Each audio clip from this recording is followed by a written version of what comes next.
కేవలం 7,999K up to 10 kgs వరకు బరువు తగ్గి అధిక బరువు నుంచి వచ్చే ప్రధాన సమస్యలను దూరం చేసుకోండి. తెలుగు దర్శకులు జాన్వీ కపూర్ ను గ్లామర్ డాల్ గానే చూస్తున్నారా? జాన్వీలో మంచి పెర్ఫార్మర్ ఉన్నా ఎందుకు పట్టించుకోవడం లేదు? దేవర్ లాగా పెద్దిలో కూడా ఎమ్మడి స్కిన్ షోకే ఇంపార్టెన్స్ ఇచ్చారెందుకు? Heroine out and out glamour గా కనిపించాలంటే మన స్టార్స్ కు జాన్వీ కపూర్ తప్ప మరో ఆప్షన్ లేదా? జాన్వీ కపూర్ తెలుగు సినిమాకు సైన్ చేసిందంటే పల్లెటూరి అమ్మాయిలా కనిపించాల్సిందే. విలేజ్ బ్యూటీస్ ఇలాగే ఉంటారా అనేలా అందాల ఆరబోతే మెయిన్ ఎజెండాగా రెచ్చిపోతోంది జాన్వీ. ఇక రామ్ చరణ్ అయితే జాన్వీ గ్లామర్ కు ఫ్లాట్ అయిపోయి చికిరి అంటూ పాటేసుకున్నాడు. ఈ బాలీవుడ్ అందానికి పొర్లు దండాలు పెట్టేశాడు. జాన్వీ దేవరతో పాన్ ఇండియా హిట్ కొట్టిందనుకుంటే ఇంతలోనే పోషించిన తంగా రోల్ విమర్శలు తీసుకొచ్చింది. స్నేహితులతో కలిసి డబుల్ మీనింగ్ డైలాగ్స్, 2 పాటలు తప్ప జాన్వీది ఇంపార్టెంట్ రోలే కాదు.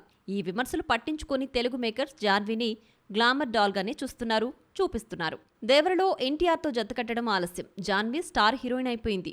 దేవర సెట్స్ పై ఉండగానే పెద్దిలో ఛాన్స్ అందుకుంది. దేవరలో యాక్టింగ్ కు స్కోప్ లేదు. ట్రైలర్లో కూడా గ్లామరే లక్ష్యంగా దూసుకుపోయింది. మరి పెద్ది సినిమాలో అయినా నటిగా నిరూపించుకుంటుందో లేదో చూడాలి. మరి ముంబైలో జరిగిన ట్రైలర్ రిలీజ్ ఈవెంట్లో డైరెక్టర్ బుచ్చిబాబుపై జాన్వీ ఇంట్రెస్టింగ్ కామెంట్స్ చేసింది. సినిమాలో తన క్యారెక్టర్ యాటిట్యూడ్ అంతా బుచ్చిబాబు వల్లనే వచ్చిందని, అనుకున్నంత అమాయకుడు కాదని, బిగ్గెస్ట్ రౌడీ డైరెక్టర్ అంటూ నవ్వులు పోయించింది జాన్వీ.